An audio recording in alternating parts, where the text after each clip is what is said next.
It's Monday night, and it's time for Renew, and I want to welcome each of you that are here, and those of you who are online watching us, thank you for the time that you've taken out of your busy schedule to tune in with us. We really appreciate it. We want to say thank you to a group of ladies that brought us a lot of food. There's still food left, so if you're near to Sweetwater, First Baptist Church, come on down here, because there's some good, as we would say, some good victuals we've had. And so it was really good. So tonight, I want to welcome you. We're here every Monday at 6 o'clock. We have fellowship and food, free meal.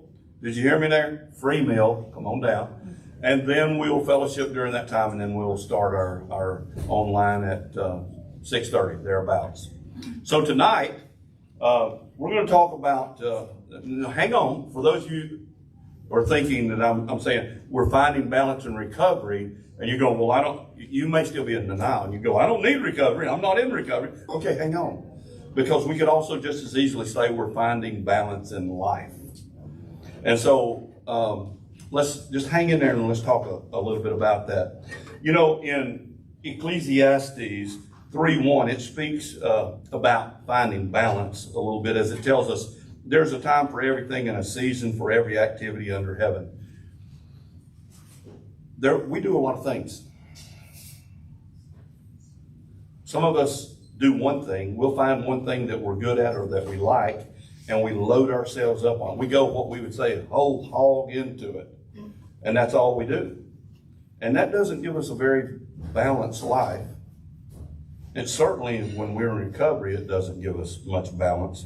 And if we are in a life of addiction of any type, because if you've heard me speak ever, you realize that when I talk about recovery, I'm not talking about just alcohol and drugs. I'm talking about any kind of addictive behavior that you might have. I'm talking about any kind of brokenness that you might have, because all of us are at some point or another have had some hurts, some guilt, some shame, some things that have happened in our life. Some of them we caused, most of them we may not have caused. But because of whatever happened earlier in our life, at some point in our life, and it may have been in our childhood, we've tried to find some addictive behavior to mask that hurt or to run away from that hurt. So if we're dealing with any kind of breaking free of any kind of addictive behavior, our recovery must take center stage. And if we want to be successful in our recovery, it's going to take absolutely, hear me now, it's going to take absolutely all of our time, all of our energy, and all of our focus. And that's natural and that's necessary. But it's extremely important to remember this, that, and some of you are going, well, wait a minute, are you talking that we don't need to come to recovery? No, hear me out. We've got to understand and remember that there's more to life than the recovery process. And some of you are going, what? Why am I even here then? Because there's a lot to life. There's a lot of areas of life. When we talk about any kind of addiction, and we talk about, well, I'm in recovery, we have to be very careful. And those that are in recovery understand this, because it's really easy to trade one addiction for another. And when let's say we are addicted to something, and we decide, I'm going to start recovery. Literally, I've watched people make recovery their addiction. They're so into it that it's all consuming. And that's what I want to talk a little bit about tonight, is finding a balance. It's not necessarily easy to find that balance. A key word that we want to, that's going to permeate, big word there, okay? Permeate, go all through. A big word that really tells us that we need to find balance. That's the key through this whole talk that we're going to have, some time we're going to have together tonight. Balance, to find balance, means that we need to try to get to, it's hard to have equal balance, equal focus on everything, but we need to strive toward finding equal focus on all the good and the positive things that we bring into our life. We want to try to eliminate those things that are negative, but all the good and positive things, we want to try to balance those a little bit. Addiction of any kind is really characterized by us being off balance. We don't have balance in our life because we focus on one area way more than we should. When we're caught up in our addiction, see if you can relate to this. When we're caught up in our addiction, our whole world revolves around the next time we get high, our next drink, our next game that we get to bet on. For some of us, the next big bowl of ice cream, or any other addictive behavior. You pick whatever it is that you have issues with. And when we do that, when we're focusing on the next thing, that becomes all-consuming. That's all we think about. We get through those stages, those phases of addiction, when at first it's just for giggles. Then it's like, I just want to try to take the hurt away. I want to get by. And then it's suddenly, and you never know when you wake up and your eyes open in the morning, all you can think about is that next time, that next thing. And when it becomes all-consuming like that, it robs our attention, it robs our focus, and it takes that focus away from our family and our friends and the other things that are positive in our life. When we finally make that choice, and for some that's so hard, and I don't make light of that for many that I'm talking to here, when we finally make the choice to get serious about our recovery, we're suddenly confronted about just how off balance our life has become and how our view of things is really skewed. We don't look at things through clear eyes. Without our addictive behavior, if we take the addictive behavior away, which is a great thing, right? But when we take that away, we've got to have something or many things to focus toward. Check this out. For many, as I said earlier, the temptation to allow recovery to take that place of our addictive behavior, that becomes our addiction. That throws us a little off balance because we're so focused on the recovery, like the program. I'm not saying that's a bad thing. And I truly believe that it's so important, especially when you first start your journey of recovery, that you hit those meetings, that you're around those individuals that are like-minded, that are trying to change their life. That's important. But as it goes on, it's hard to go to a program every hour on the hour because something else is going to go away. Your balance is going to get skewed. We don't need to trade the addiction for recovery. Now, if we get the idea, please understand me, if we get the idea that the recovery program is a bad thing, it's not. It's good. But the excess of anything can be bad. There's got to be balance. Life is about balance. While recovery is essential, I think, it has been for me, to leading a happier and a healthier life, it cannot and it should not take the place of whatever your addictive behavior has been. During recovery, that journey, we always talk about the journey. When I say journey, I'm talking about our recovery journey.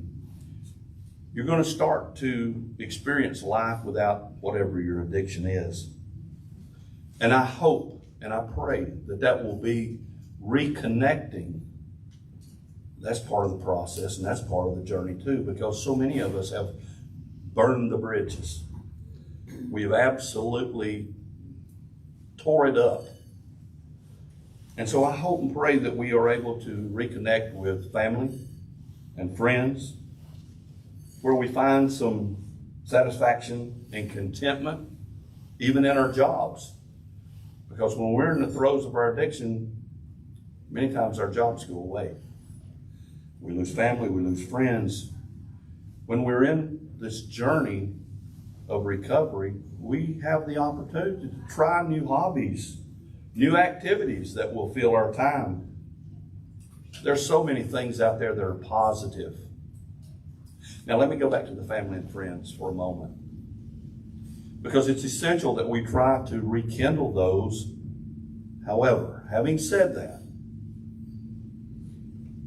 we say all the time here that you can't play with the same playmates as you once did. You can't go to the same playgrounds that you once went around. So even if your family or your friends are not a positive influence, if they are negative, if they are toxic, you got to lay those aside for a while, especially early in your recovery, because you are not ready yet. It's so easy to become tempted to go back to that old way when you go back to that same playground. Oh. So people say, okay, you've been talking about balance now, so give me some ideas. Give me some hints. Give me a cheat sheet how I can find balance in my life or in my recovery. And this process is like the whole process of recovery. Don't we wish that it was a 5-minute deal? Don't you wish you could just say, okay, let me read the paper. Let me just read that one page and suddenly I'll be fixed. It's a process. That's why they call it a journey. I don't know many journeys that are teeny tiny short. It's a process. And the process is bringing balance to your life is going to take time. However, it's really worth it. It really is. But while you're working on your recovery journey, you need to focus on many different areas, the different areas of your life, and try to, as I said, you can't hardly, okay, I'm going to do 5 minutes here, 5 minutes here, 5 minutes. It won't be totally equal, but you can try to balance it a little bit. So if you're not really sure how to get started, here's a few tips that will go along. Some people love to do this. Some people are not very good at it. And some people have to develop the ability to do it. And the first one is to create a schedule. Create a schedule. That helps you to create and get into a rhythm in your life. And it not only helps you in your recovery, but it helps you to pencil in the people and the activities that you want to include in your life. Do any of y'all love to-do lists? Huh? Anybody do a to-do list? Oh, I do. I'm going to tell on myself. I'll do a to-do list, and then at the end of the day, I'll go, oh, well, I did this one. Let me put that in there, and I can check that off too. So my list looks better. Just being transparent. That's the way I roll here. But it's really important. It's really important that you have a schedule to keep, that you kind of know. You don't flounder around. The Bible also talks to us about schedules, believe it or not. In Proverbs 16:9, it says, in their hearts human plan their course, but the Lord establishes their steps. We talk about it here all the time. And I'm the poster child for control. Don't say anything, Ashley. I'm the poster child for trying to be too much in control. We set what we think we want to do. We set in our plan what we think we ought to do. We set in our plan what we think everybody else ought to do too, and when they ought to do it. It doesn't work that way. But this tells me that humans, we do plan our course, but it's the Lord that establishes our steps. He's the one that if we go toward Him, look to him, he's the one that will light our path. He's the one that will show us what to do. Believe it or not, God has a plan for every one of us. He has a plan. And some of you are saying, well then, why did he do that? I'm not sure that he did. It was probably us that did it. He may have allowed it. And the things that he has allowed in my life, those that were the hardest, taught me the best lesson. And there have been many of those in my life. And he's still teaching me, because I still want to take the reins from him all the time. There are times I don't blatantly do it. Okay, maybe I do a little bit. Maybe I do just a little bit. But I still try to be in charge sometimes when I instead should release it and let him do it. 1 Corinthians 14:40 says that let all things be done decently and in order. There are things, there's a certain order to doing things. Recovery, there's a series of things. We happen to work through a set of principles and steps here. Others do it a different way. We believe in a higher power. We just happen to name ours. Jesus Christ is our leader. He's our higher power. And there's certain order that we do these. That's why when we start, we work through a series of principles. Does that mean once we're finished a principle? I know the answer is some of you are going, no. When we work through these, when that one principle is, when we get through the first one, which is for many the hardest one, and it's called denial. And we're not talking about the river. That's so hard. Many of you that are watching tonight, I love you, but many of you are watching tonight going, well, I know somebody else that's got a problem, but I don't have a problem. Some of you are going, yeah, I know I've got a problem, but I don't want anybody else to know that I've got a problem. And that's okay now. For now, it's okay.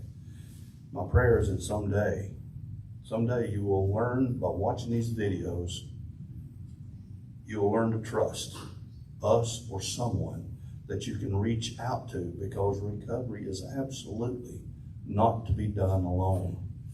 You shouldn't do it alone. You've got to have brothers and sisters to walk with you through this thing. So life is busy. Would you agree? Life is stressful. Would you agree? Don't watch the news. Would you agree? Sorry, news folks. But if we want to talk about positive things, Mom and Dad the other day were going, well, did you see it on the news? No. What do you mean? I said, I don't watch it hardly ever anymore, Mom. There's nothing but bad stuff on there. It's negative. It's all negative. Yeah. I want to live in the positive a little bit more.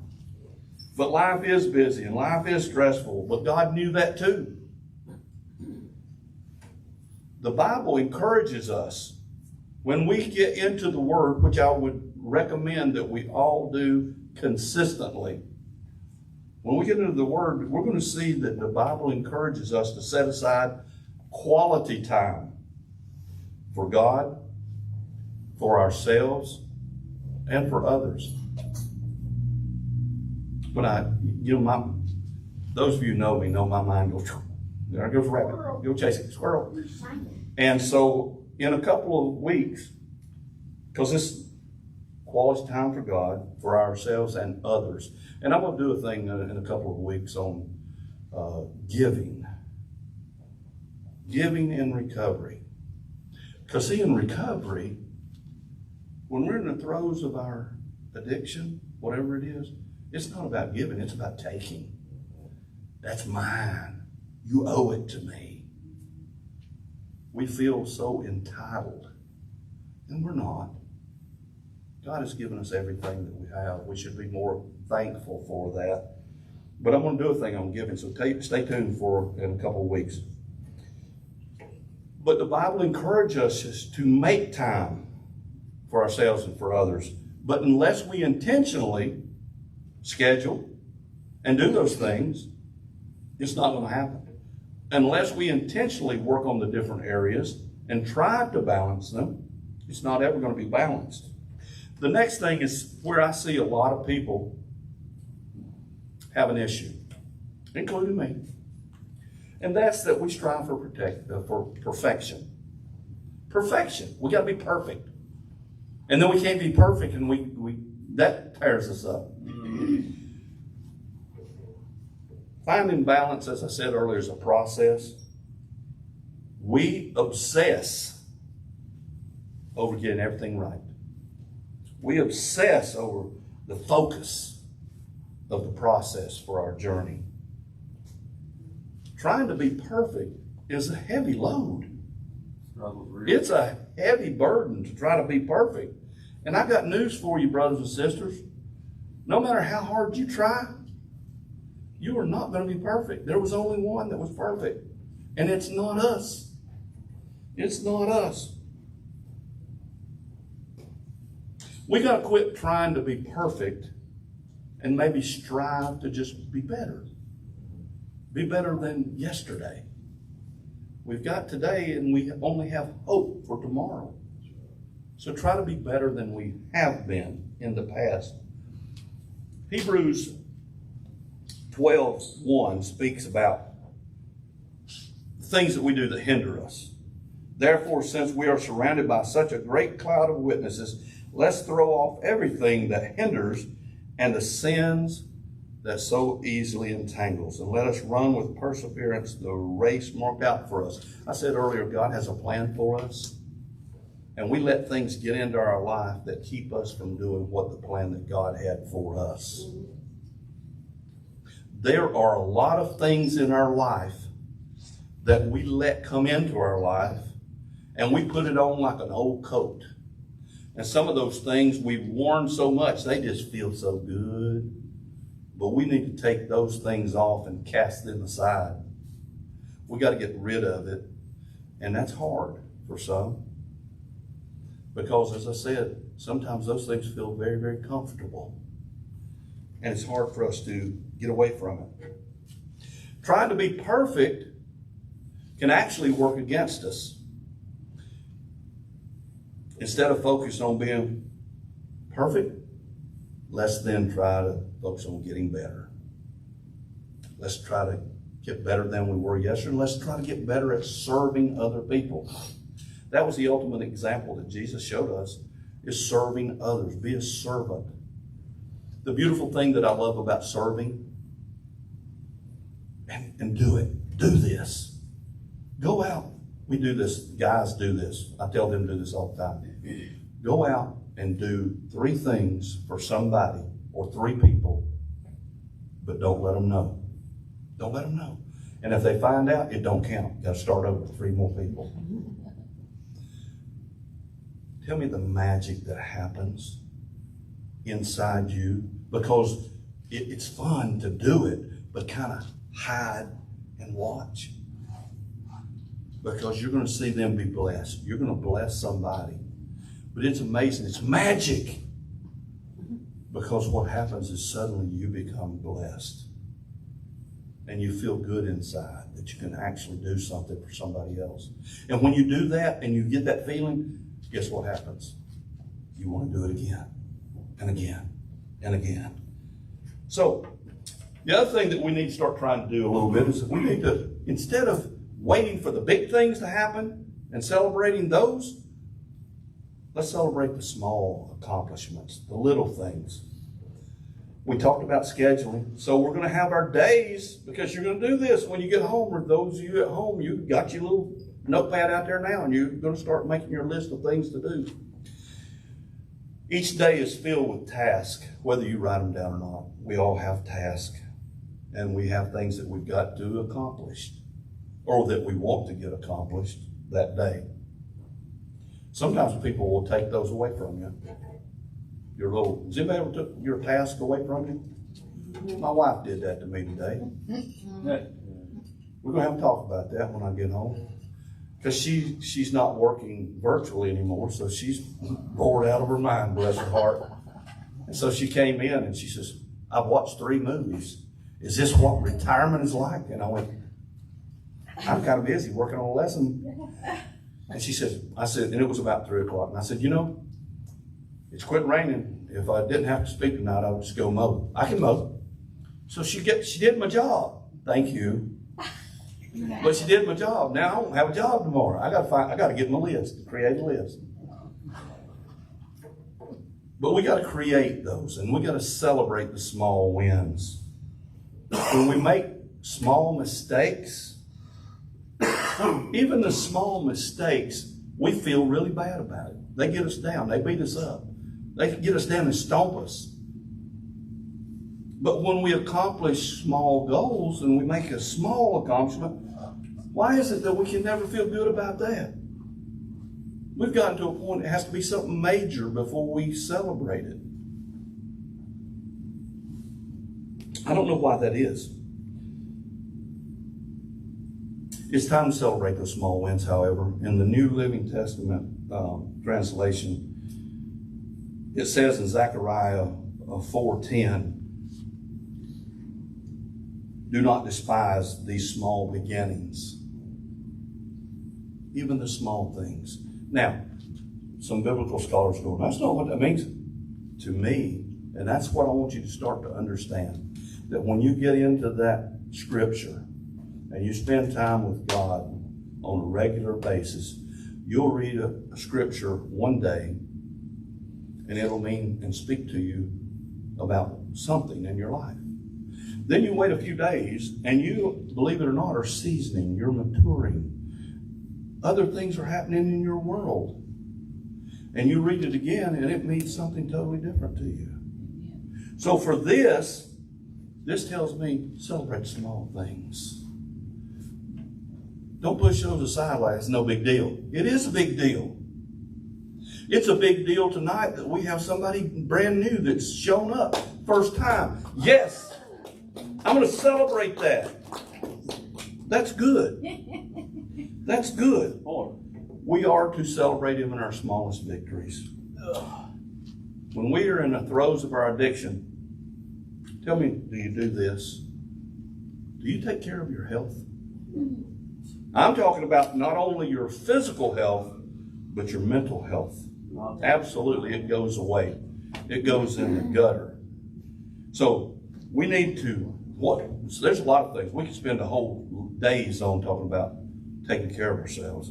But that means things like getting enough sleep, proper nutrition. Trust me, folks, you cannot live healthy on ramen noodles your whole life. I mean, it's just not. I'm telling you, there's research somewhere on that. I can guarantee you. And we got to stay physically active. We can't be a couch potato. We've got to have all those things. Proper nutrition, sleep, staying mentally stimulated, to have a balanced lifestyle. And all of those will aid us in our recovery. Mark 6:31 tells us that it's that rest is vitally important and a vital part of our healthy lifestyle. In this scripture, this is where Jesus is talking to his disciples. When so many people, when you've read the stories, around people, Jesus wasn't just walking alone by himself. You know what I mean? There were people, masses of people. They wanted to hear what he had to say. During that time, don't you wish he was walking with us now? You reckon people would flock to him now? Or they wouldn't believe him? No, they probably wouldn't believe him today. He's crazy. That man's crazy.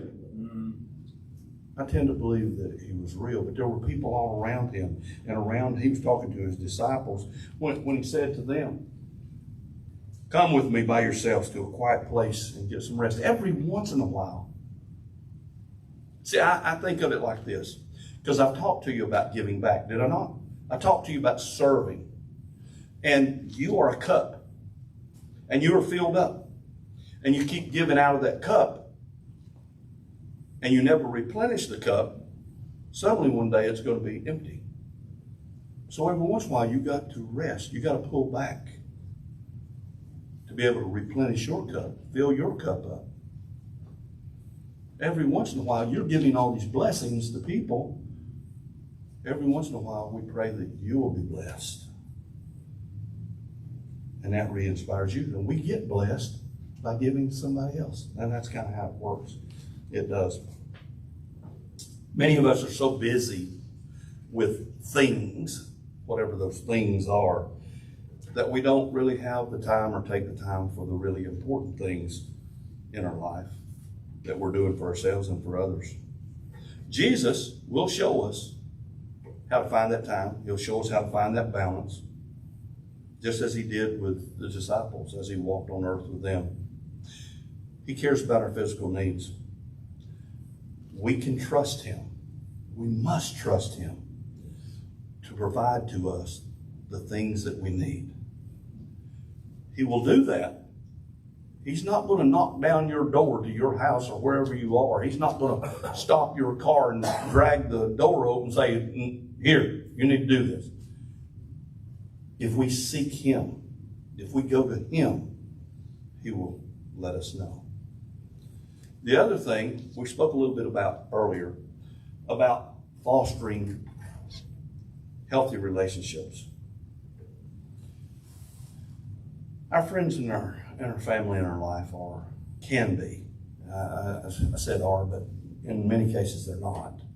But they can be the most valuable asset that we have as we pursue our sobriety. There's some of you watching tonight that have loved ones that are hurting, that are struggling.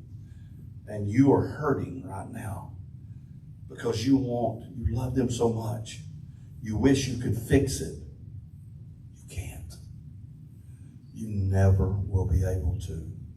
There's one that can, but you can't. I can tell you this myself. Because when we try to fix it like a mom and a dad does sometimes, we become codependent. When we become codependent and we try to tell them everything that they need to do, if you'll do this, 1, 2, 3, ABC, or we provide, or we excuse behavior, we're doing nothing but enabling.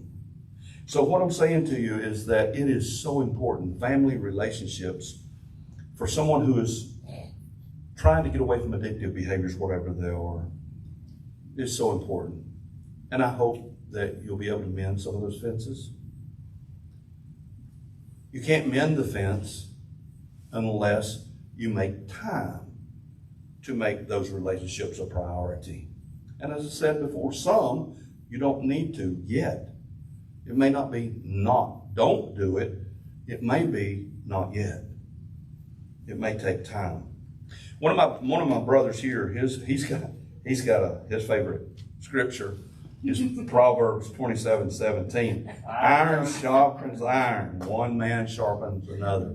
This goes for women too.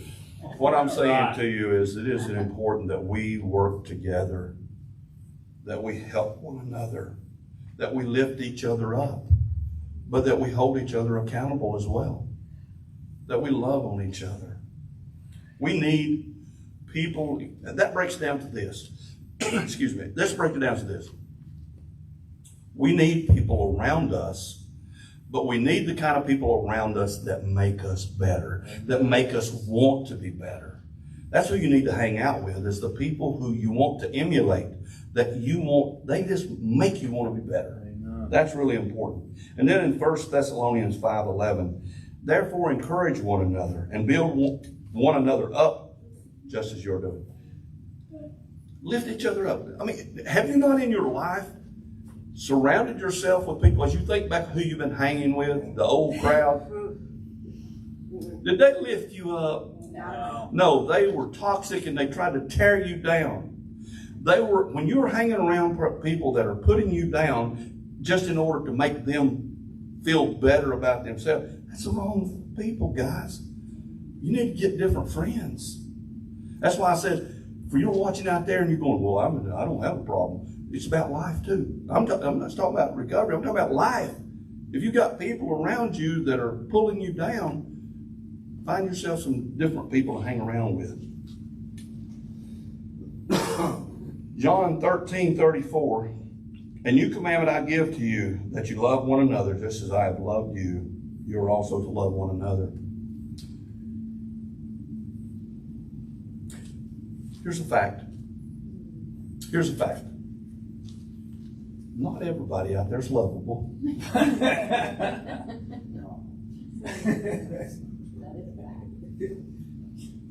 However, the commandment tells us, the commandment I give you, that you love one another. That doesn't mean you really get to pick and choose. That means that we have to love others as God has loved us. I can't fathom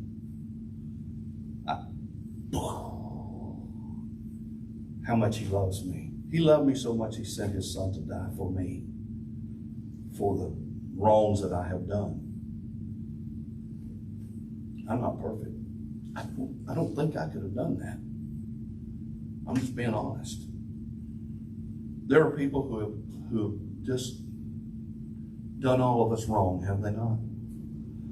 When we talk about that, those that are unlikable, unlovable, I know you can tell me the truth. You've got people's pictures flashing up in your mind right now. It's like a movie going. Yeah, that's a whole reel of people there. I remember. But God tells us we've got to love them too, just like He loved us.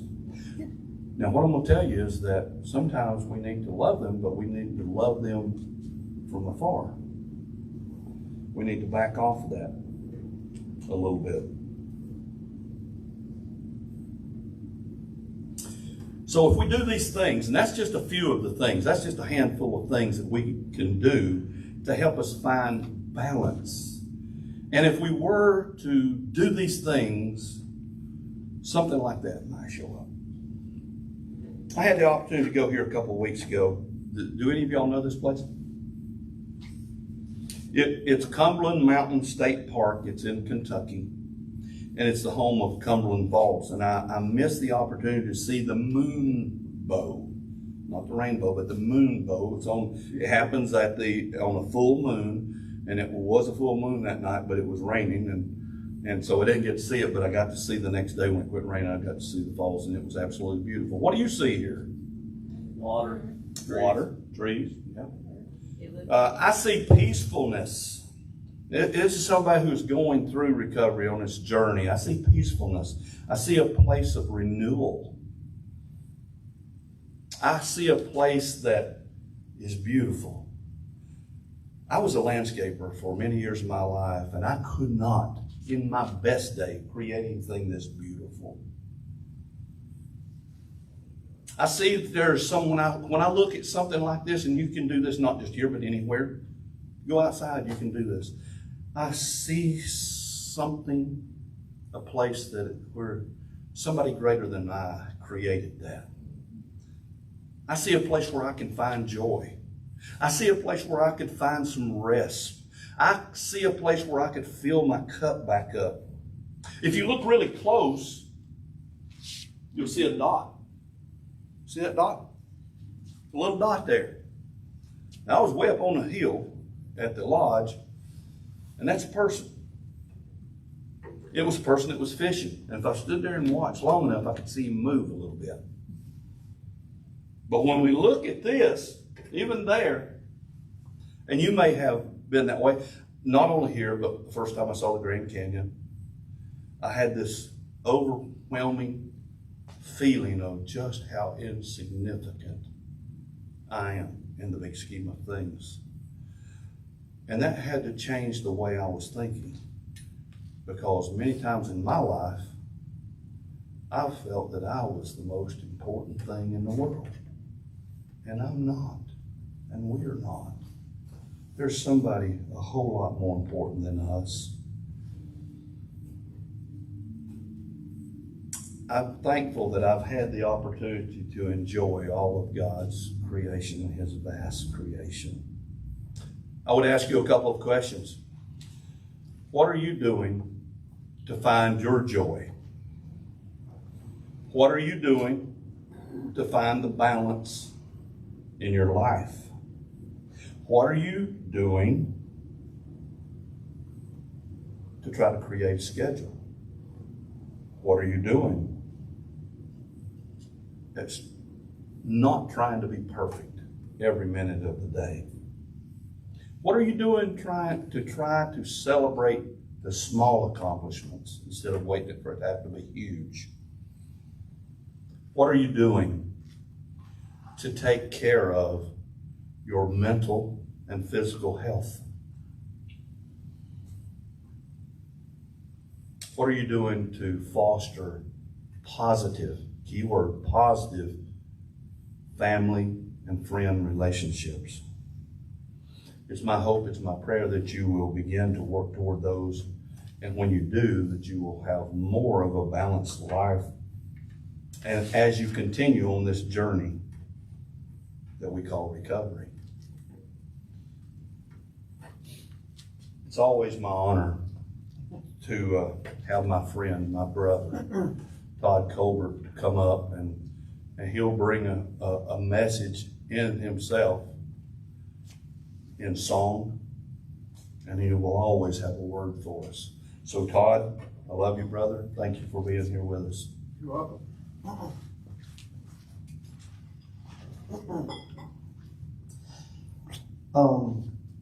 Anybody know what a slack line is? Anybody know what a slack line is?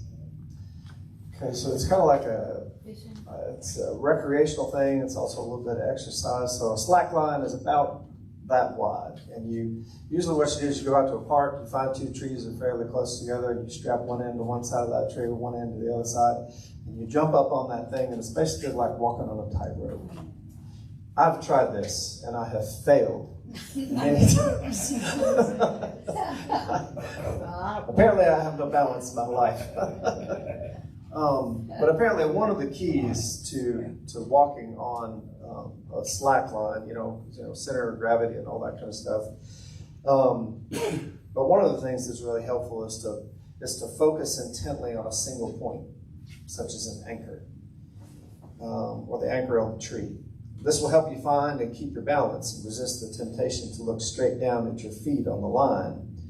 Looking down at the wobbling line will simply make you wobble as well. And as I was reading that description of the slack line, it reminded me of Matthew 7:13-14. It says this. It says, "Enter through the narrow gate, for wide is the gate and broad is the road that leads to destruction, and many enter through it.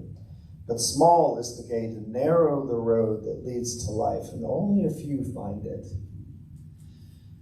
So how do we stay on that narrow road?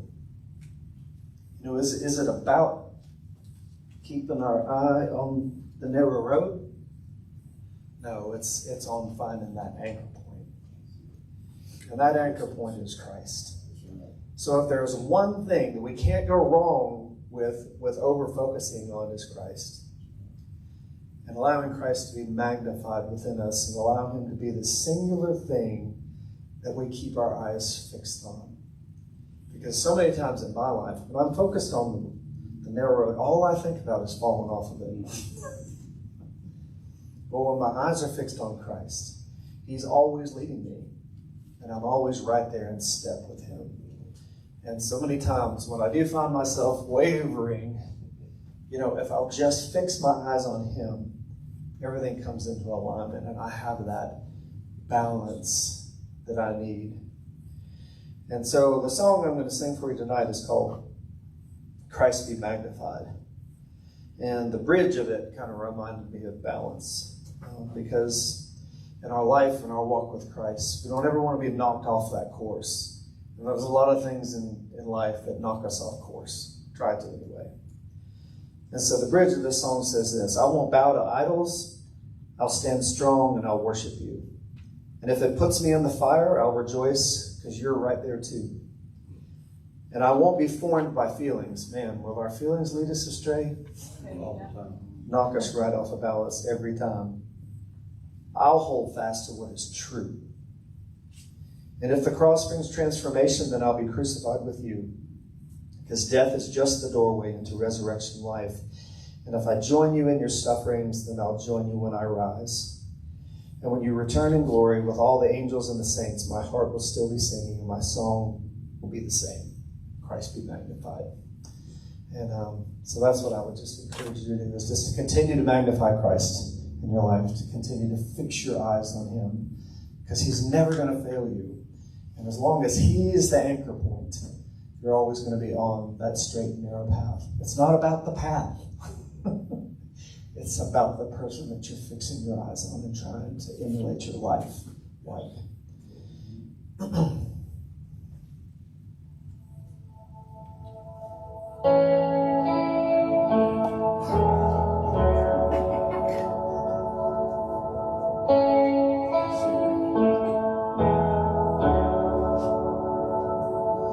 We're creation suddenly articulate,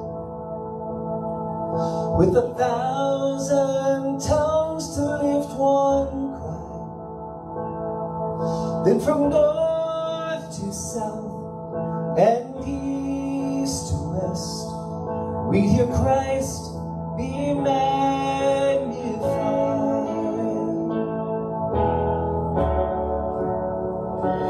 Were the whole earth echoing His eminence, His name would burst from sea and sky. From rivers to the mountain tops, we hear Christ be magnified.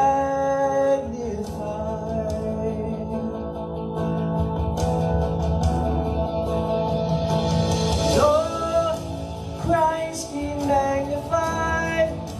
Let His praise arise.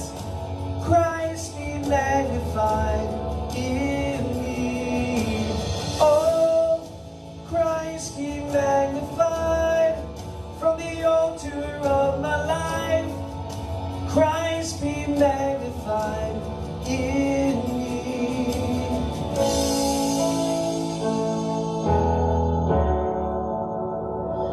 When every creature finds its inmost melody, and every human heart its native cry,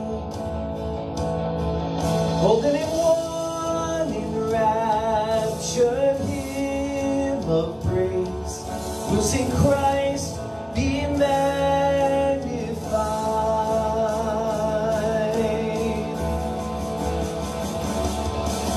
And oh, Christ be magnified. Let His praise arise. Christ be magnified in me. Oh, Christ be magnified from the altar of my life. Christ be magnified in me.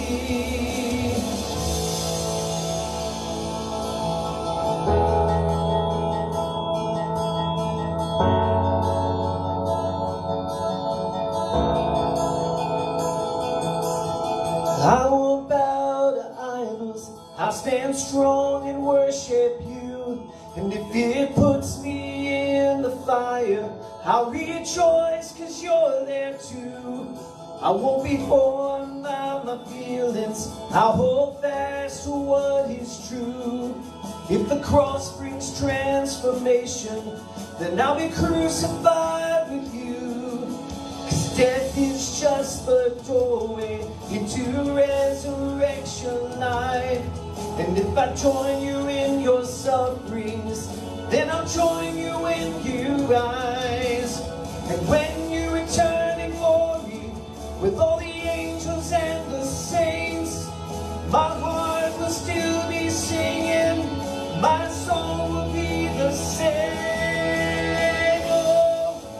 Christ be magnified, let His praise arise. Christ be magnified in me. Oh, Christ be magnified from the altar of my life. Christ be magnified in me. Oh, Christ be magnified, let His praise arise. Christ be magnified in me. Oh, Christ be magnified from the altar magnified in me.